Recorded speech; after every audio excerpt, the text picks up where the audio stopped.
Now we're ready to dispose of the tubing set. Make sure this is done in accordance to your hospital's policies for removal of medical waste, which will include patient fluid and could include pharmaceuticals as well.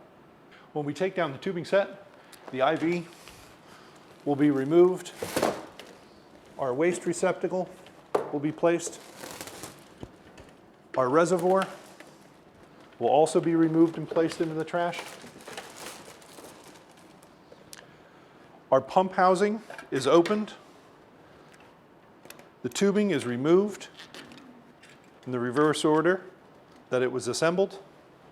Our white pressure sensor is unplugged. Then we have our reusable temperature probe that is disconnected. The hoses are also disconnected. Any water that drains from here is the sterile water from the water bath. It has never touched or been exposed to the patient fluid. And this is also placed into the waste receptacle. With the tubing set removed from the device, we're ready to accept the inflow and outflow tubing from the patient. This will go into the same waste receptacle.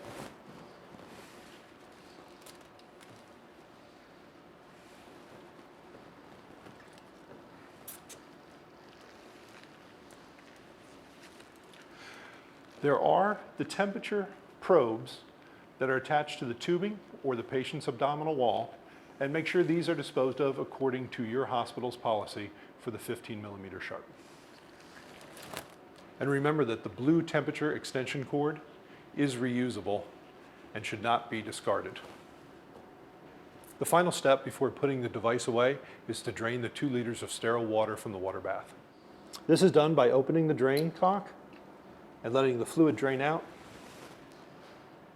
Note that it will take 2 to 3 minutes to drain all the water out, so it is best to drain it in a collection basin. That concludes the training on the ThermaSolutions HT-2000.